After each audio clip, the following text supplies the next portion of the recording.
like my speech and your opinion very much. I'm very interested in your opinion. And I major in accounting, but I'm also very interested in finance and economics.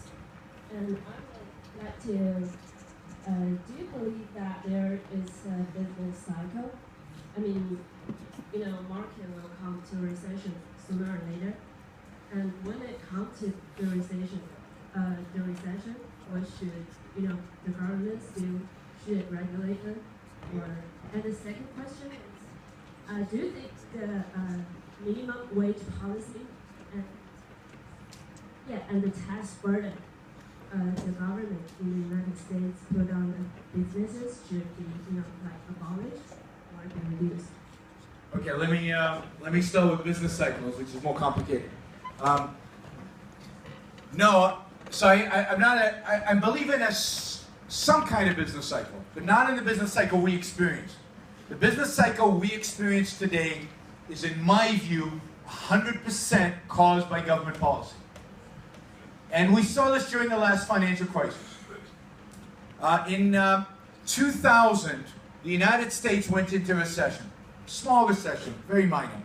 And then 9/11 happened, and the fear was that it was going to go into a bigger recession. So the Federal Reserve lowered interest rates to 1% and kept them there for 2.5 years, in spite of the fact that inflation was above 1%. So they had negative real rates of return across the entire economy. What does that do? When you have a negative real rate of return, I don't know how many of you are in finance, but if I give you a negative real rate of return, what are you going to do? I'll borrow money all day. I want to borrow money because you're paying me to borrow your money. So everybody in America borrowed money. We borrowed money in our homes because the government was subsidizing homes. We borrowed money in our cars. We borrowed money in our credit cards. That was the cycle, right? So the economy would, everybody was borrowing money, everybody was spending it, the economy goes like that. But at some point, you can't pay for those homes. At some point, that doesn't make any sense. Fed starts increasing interest rate, boom, it crashes, right? So what are we doing now? Lower interest rates to 0%. This is smart because it worked last time so well. So now we're going like this and the economy's starting to go up. I can guarantee that boom, it's going to crash because people are going to do stupid things when interest rates are 0. It makes no sense. So in my view, the business cycle is primarily caused by the central bank. You mean the government intervention caused the business cycle? Yes, exactly. So and it's particularly the Federal Reserve, the central bank in the United States and in Europe, caused, in my view, the business cycle. Now, before the U.S. had a central bank, there was still some business cycle. But a lot of that was, again, caused by government trying to manipulate the currency. You see, governments, hope I can say this in China, but governments like to play with our money. They like to devalue it. They like to make it less valuable because that's how they can pay their debts off cheaper, right? It's cheaper to deleverage. It's easier to deleverage when it's not worth anything than when it's worth a lot. So government are always tempted to play with money from the beginning of time. From the beginning of time. So by playing with the currency, they cause these cycles. And what happens is that they reinforce each other. So when they try to fix the first crisis, they set it up for the second crisis. And then the second crisis happens and they fix it, setting it up for the third crisis. If they just left it alone, they just got out of the business of trying to manage the economy, there wouldn't be a dramatic business crisis. There'd still be what we call technological shocks. It'd still be things like the internet, which caused a great expansion and maybe a crash, but not deep recessions, not depressions, but a much milder. And it wouldn't be systematic. It would happen where technology shifted in dramatic ways. So some industries go away. You get a lot of unemployment here. New industries are created. That would create some economic variability, but not the kind of constant cycles. Now, let me just say something about the minimum wage, one of my favorite topics.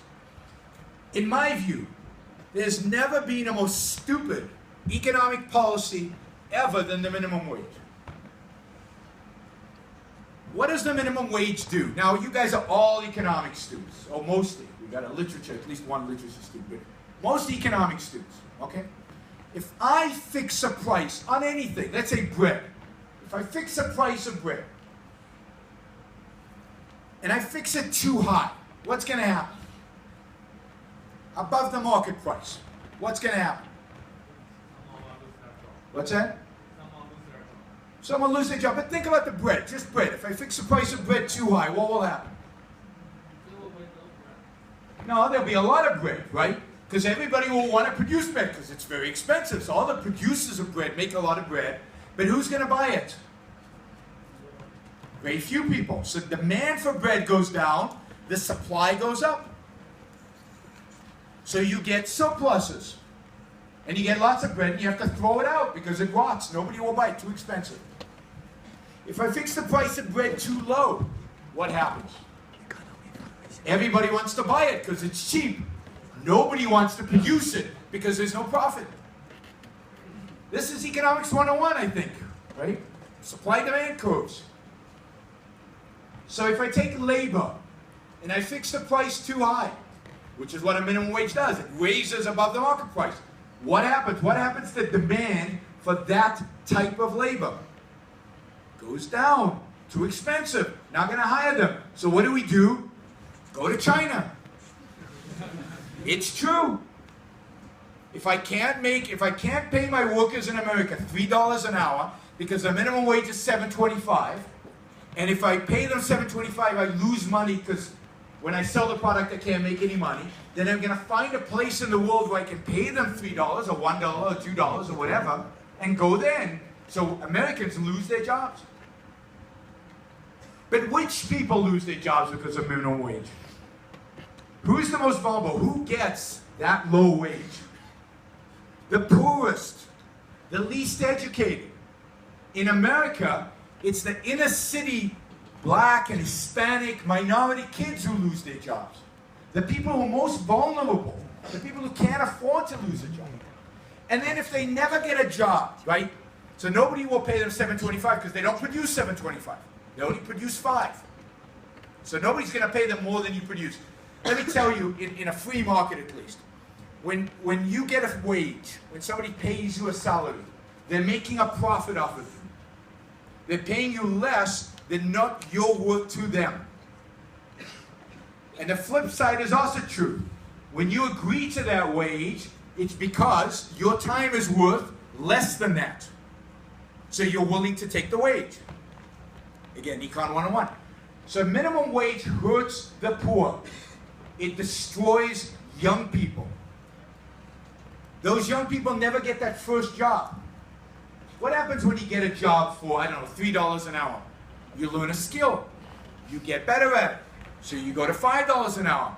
Maybe you get much better at it. Maybe one day you make $1,000 an hour because you own McDonald's or whatever. Right? But when you deny people that first job, you deny them a whole lifetime of work. So in my view, the minimum wage is one of those evil policies ever. Leave the marketplace alone. Let people negotiate their salaries. Some people are happy to work for less than the minimum wage. Why make them unemployed? Which is worse than anything, not to have a job. Because I said something about work before. We get our pride, we get our self-esteem, we get our happiness from our work. When you deny people work, you deny them happiness. And the minimum wage is a way to deny people work. And just to put a final spin on this, you know why the minimum wage was instituted in America? Because white labor unions didn't want competition from blacks who were coming and competing with their jobs. So it's really a racist policy to keep them over there, keep them poor. And it's a horrible, horrible thing. And unfortunately, it's going all over the world. Even Germany, who never had a minimum wage, just passed one now. But it's a horrible thing. And what was the last one? Minimum wage and tax burden. Tax burdens everywhere in the world are too high on principle. Taxes should be lower everywhere. And the lower, the better. Because if you shrink government to the size I would like it, 4% of GDP, you don't need much taxes. Taxes would be... In the United States, when it was that small, the government was that small, didn't have an income tax. Had very little taxes. You don't need them.